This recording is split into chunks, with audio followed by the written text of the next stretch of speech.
Hey everybody, so I had a bit of time today and I thought I would give a little tour of this part of my grow tent. I don't think I'll have enough time to do the whole thing, whole tent, and so I'm just gonna do this side. There's a lot of really cool stuff going on here. So we'll start up top. Here are some of my Paphiopedilum, Paphiopedilum slipper orchids. So this includes Paphiopedilum micranthum and Armeniacum. So here is micranthum, micranthum, micranthum, micranthum, micranthum, micranthum, micranthum, and then 2 Armeniacums. So you notice I'm keeping them in these shallow 8-ounce deli containers, and the reason I'm keeping them in these pots is because these plants produce a lot of underground stolons, and that's actually how they make new fans. And if you keep them in a deep pot, sometimes they can get stuck and rot underneath the substrate. And so this shallow pot lets these stolons have a good living chance. So you can see here, this one has 5 new growths, all from stolons. The original growth rotted away because it was a bad import. You can see here, this one also 1, 2, 3, 4, 5, or is that 5? Yeah, 5 growths. But you can see here, this one specifically is from a stolon that's under the substrate. And then same thing with Armeniacum. You can see here, there's one that is growing out right beside, but this one here is from an under substrate stolon. This one doesn't really have any obvious stolons. So just to show you how well they are actually growing in here, this is just like a whatever mix. It's whatever I had on hand, so it's like bark, charcoal, perlite, and moss. But you can see these roots are growing in really well. And I love looking at roots, so I'm going to show you here. See, look at those roots. Really great, really healthy.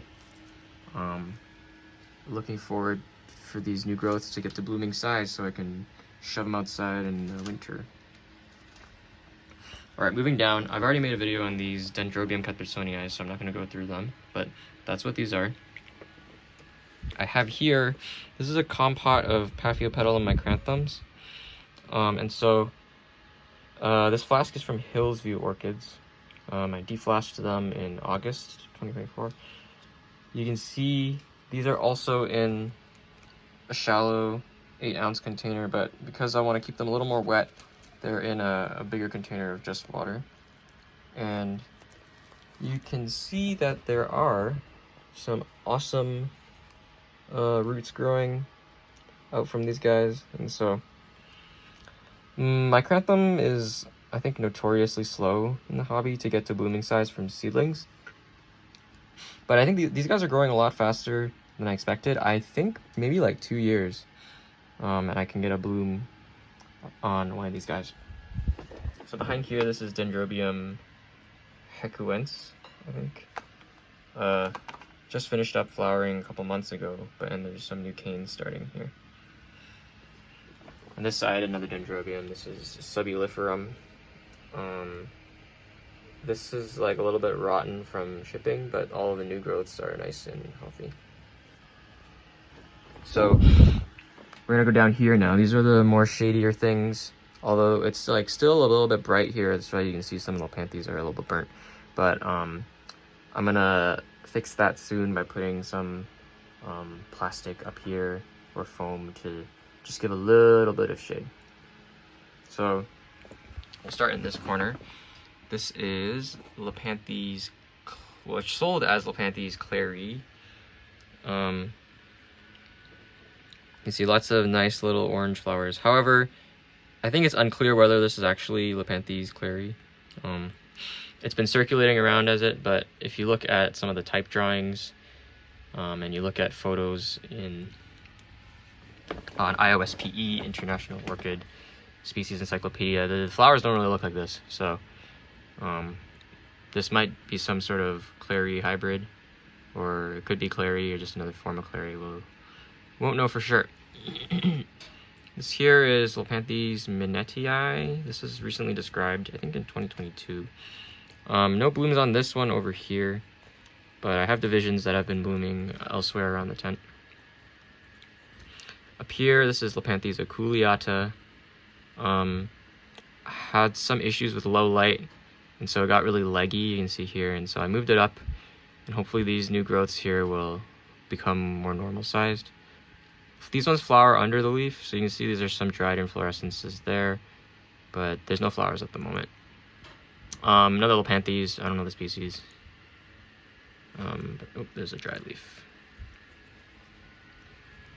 So moving on here, these are 3 Lepanthes ortigas, and these are from a flask that I purchased from Equigenera. I have like a ton of these, so doesn't look like there's any in bloom right now, but yeah, these guys are a little more worm tolerant for Lepanthes if you're looking for one like that, and they produce many inflorescences per leaf. I have one that has maybe like 3 or 4 inflorescences coming out of the leaf, and the flowers are of course super awesome because they're Lepanthes. This is Lepanthes cloacei. They make big red, deep red flowers, and they look like they have antlers. Of course, not in bloom at the moment. This is Lepanthes fimbriata. It's on Recovery Road, as you can see. Some of these old leaves are kind of rough. I'll probably trim them back, but these have really delicate little orange flowers that I really like. This is Pleurothallis or Specklinia dressleri, and these also have really big orange flowers compared to the plant. I love the leaves though; they look like little watermelons. I think that's my favorite thing. And yeah, I'm just kind of letting this crawl on this piece of cork. I water it, once every 2 days or so, and I fertilize every week. Here's a weird one for you. This is Asianthera tricarinata. And so, you can see this inflorescence is so weird. This recently opened as well, maybe in the last month. But yeah, I just like it because it looks weird. This thing is super slow, but it's super succulent, so it's probably needs to dry out a little between waterings. See, these are all new leaves. Very satisfying. So you can see here, little Lepanthes again. This is Lepanthes terpsichore. That just cakeys like crazy. Here's another flower. Like this is a keiki. This is a keiki. Here's another keiki, sorry. And so for those of you who don't know, keikis are kind of like clonal divisions. So you can see on the edge of this leaf, there's a bunch of roots and then new leaves. So you can I could actually just peel this off and have an entirely new plant, genetically exactly the same. But could be propagated if you want to make more pots. Here is Lepanthes ribes. And actually it's kind of funny, you can see exactly where it becomes too much light in this leaf, because you can see here it's nice and shaded by the terpsichore above. Come on, focus. But right here it's probably a little bit too much light, so like right here is where the issue is, so I'm gonna probably cover up this whole top screen here with a little bit of shade. There's another ribes here, and you can see the leaves are not purple because it's a little shadier. Another Lepanthes. This one is Paphiopedilum. It has this interesting yellow flower with vertical red markings on it, so I can get in focus. Yeah, I really like this one. This one got a little setback from overwatering, but it's starting to recover now with some new growths. Okay, this one here, I feel like everyone can grow. unless you live in a really cold place. But this is Lepanthes tentaculata. It's very similar to the other very popular Lepanthes calodictyon. The leaves are just a little bit less intensely reticulated on this one, but I mean, this thing is just crazy. You know, keep it wet, give it some airflow, and you know, good shady area, and you'll have a crazy plant in a couple of years. Like this thing 2 years ago was a single leaf, and now it's putting on like 12 leaves at a time. This is Lepanthes cloacei. Again, it's like struggling a little from light stress, so I gotta shade it up probably. This one here, this is Lepanthes myophora. I'm not gonna take it off, but you can see it just blooms like crazy. There's like maybe like 20 of these little orange flowers, really adorable. And the leaves last a long time too. So and this one's really compact. So if you're tight for space and want a compact Lepanthes that blooms like crazy, this is a good pick. Here is Lepanthes aculeata. Acarina. Lepanthes acarina. Not as compact, but these flowers are like the smallest ones. I think that I have. It's like maybe less than, it's like 3 millimeters top to bottom. So the camera's not even focusing, but they got these nice bright pink petals that are really pretty. Lepanthes malariana, another one that's recovering from, I don't know what this is recovering from, probably bad shipment, but it's making new leaves and they're getting bigger and bigger every time, so I'm hoping to get it in bloom soon. Okay, and then I have these monsters here, these three monsters. Tomentosa, Lepanthes tomentosa, Lepanthes pubescens, and Lepanthes gargoyla.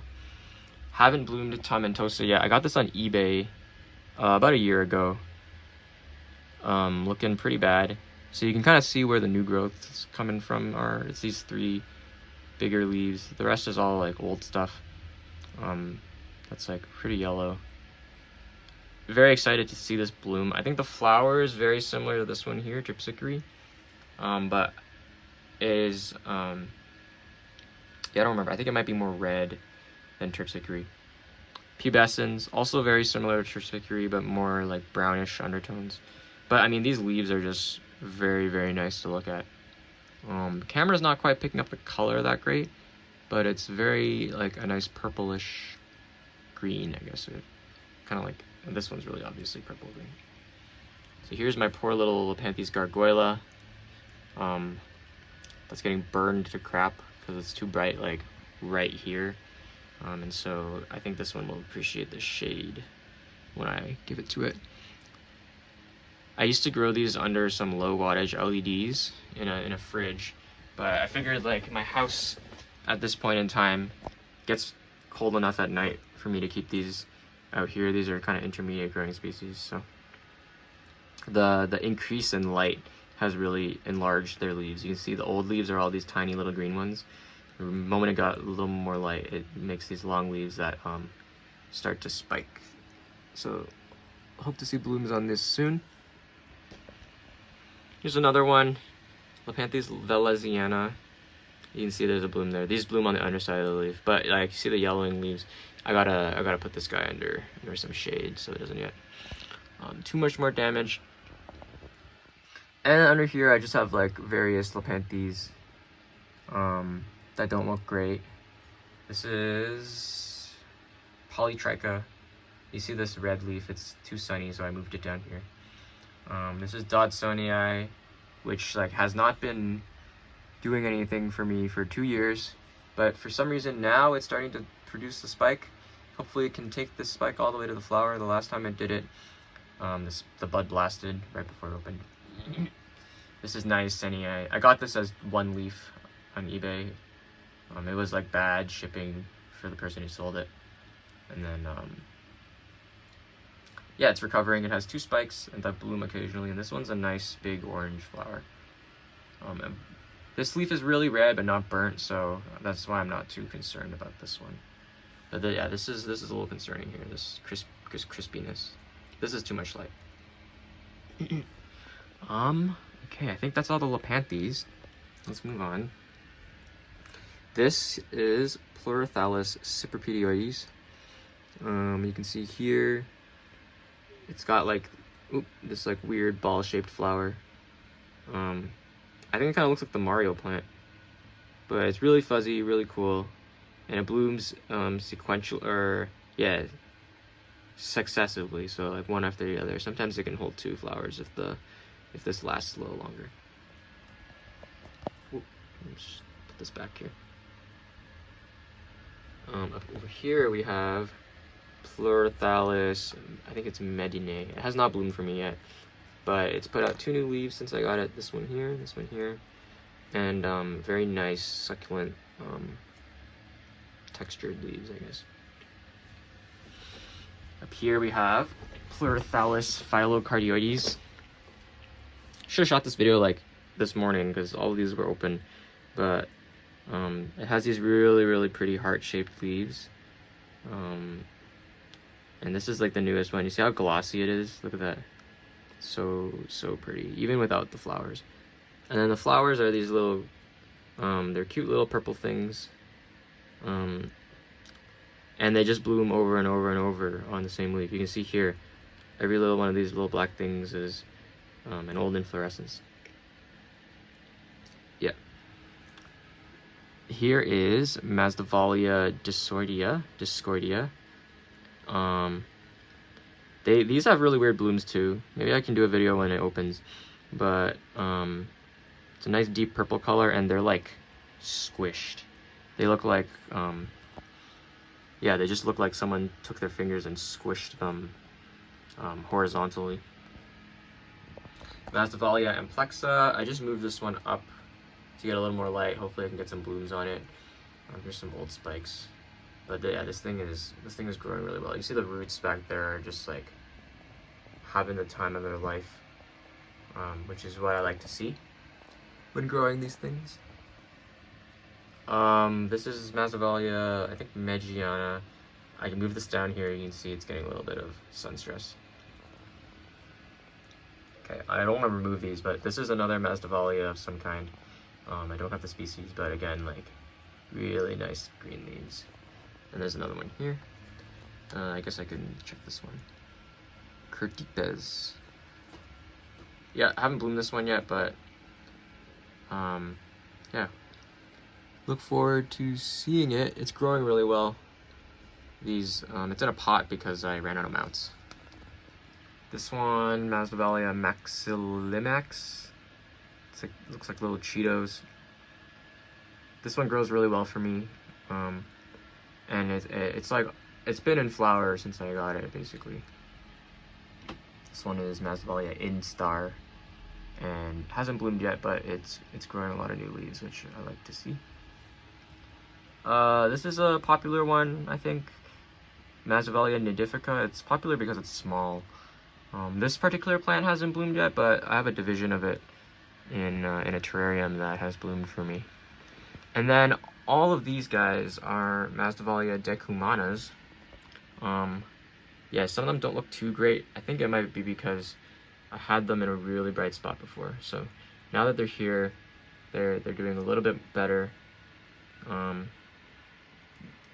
This is the only one that's not a sibling, so the rest of them are all from the same seed pod. And so I'm hoping if this one can bloom and look good, I can make some crosses to get some like better genetics into the next generation of these things, because they might be a little inbred. I'm not sure. All right, I'll just talk about this little cup. This is a bunch of keikis. I talked about keikis earlier, like little divisions from a Pleurothallis nivioglobula. It's on the other side of the tent, so I won't talk about it today or show you today, but it's like little white flowers. I'm just trying to grow these up. Yeah, I mean, it's a keiki machine. There's like 12 more of these on the plant itself. And then lastly here is my like Shady box. I'll probably remove this box because it's kind of annoying to take these things out. But we have 3 Pleurothallis species here. This one is Pleurothallis loranthophylla. You know, growing really well. It hasn't flowered for me yet, but I mean, the leaves are really nice to look at anyways, so not too bummed out about not having flowers yet. Haven't had it for a year yet, so maybe it'll bloom with colder night times in the winter. Yeah, I don't know. This looks really satisfying to me, the leaves. Next up, another satisfying leaf. This one's more satisfying to touch than to look at, I think. This is Pleurothallis tigui, or tigui. Here, let me just show you the tag. Oh, tigui. But I mean, you see these roots? I should have repotted this into something else a lot sooner than this, because it's kind of overgrowing this pot. But again, yeah, these leaves are really nice to touch. The feeling, I don't know, it's like, it's not velvet, but it's like very smooth feeling. Oh, there goes the plant. It's still okay. I should not have done that. I'm sorry. Okay, last plant of this little quick update. This is Pleurothallis gomezii. Also very satisfying, smooth leaves to touch. This thing also hasn't bloomed, but this has, it should have like a cluster of yellow flowers. So with Pleurothallis, the inflorescence comes out from here usually, and then it like grows up, or it makes like a cluster of flowers right at the leaf. Yeah, so this thing's growing well, settling well. Maybe winter will help these things flower. Anyways, that's all I have for you today. Thank you for watching, and I hope you enjoyed the video, and yeah, see you later.